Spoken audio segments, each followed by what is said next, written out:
Bonjour à tous. Nous allons débuter l'année en management sur le thème du management stratégique.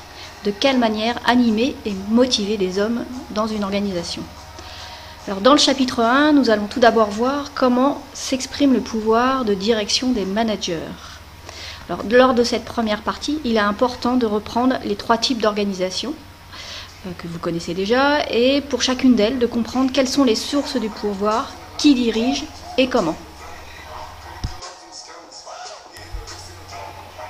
Alors, dans le début de ce chapitre, nous allons voir comment les dirigeants des organisations sont-ils désignés. Dans tous les types d'organisations, la prise de décision est souvent collégiale, c'est-à-dire qu'elle est assurée de manière collective. Cela, par exemple, peut être lors de conseils d'administration ou d'assemblée générale.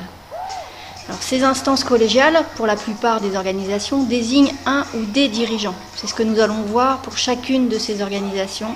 Donc, dans les entreprises, comment sont désignés le ou les dirigeants, puis dans les organisations publiques, puis dans les associations.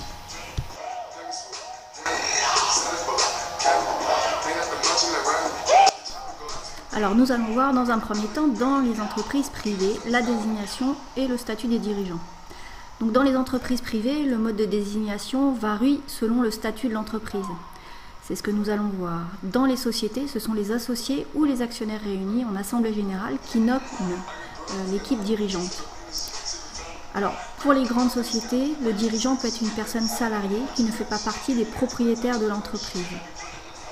Donc, les propriétaires de l'entreprise désignent un dirigeant et des décisions collégiales, encore une fois, sont prises pour le bon fonctionnement de cette entreprise. Dans les petites entreprises, les petites structures, c'est différent. Le dirigeant est souvent l'unique propriétaire. Il concentre donc tout le pouvoir entre ses mains.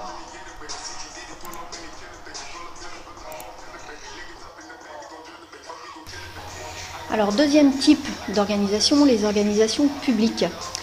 Là, nous allons voir qu'il y a aussi 2 modes de désignation et que cela dépend de cette organisation publique, que ce soit une collectivité territoriale ou une administration. Alors, la première possibilité, et ceci est vrai dans les collectivités territoriales telles que les municipalités, départements, régions, les dirigeants sont des conseillers élus directement par les citoyens lors d'une élection qui se déroule tous les 6 ans. Autre possibilité, et ceci se passe dans la plupart des administrations, les dirigeants sont nommés par le pouvoir exécutif, c'est-à-dire par l'État, donc par le ministre de tutelle, par exemple.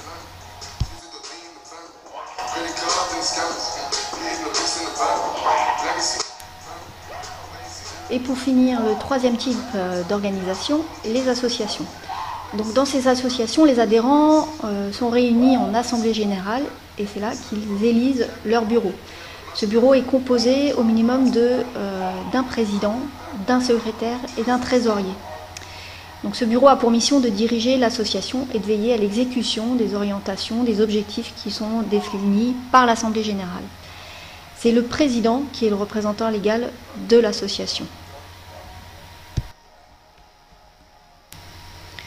Alors, vous trouverez dans ce dernier document la reprise des 3 types d'organisation avec la diversité des pouvoirs.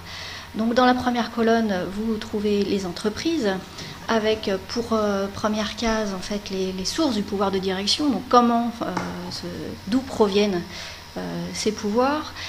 D'abord des propriétaires du capital lors d'un vote de ces propriétaires ou des associations. Là, ils nomment ce qu'on voit dans la deuxième case, donc soit un président directeur général ou un gérant. Voilà. Alors, on parlait de gouvernance collégiale, puisqu'il y a ces dirigeants qui gouvernent en collectivité, donc avec d'autres personnes, lors d'assemblées générales, des actionnaires ou de conseils d'administration. Donc ça, c'est pour notre premier type d'organisation, les entreprises.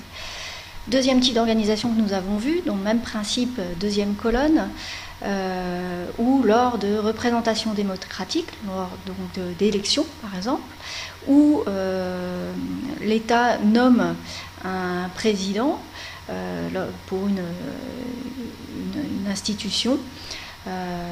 Donc ça, ce sont les sources de pouvoir, encore une fois lors d'élections ou nominations par le pouvoir exécutif, les dirigeants donc, sont élus ou nommés tels qu'un président, un maire.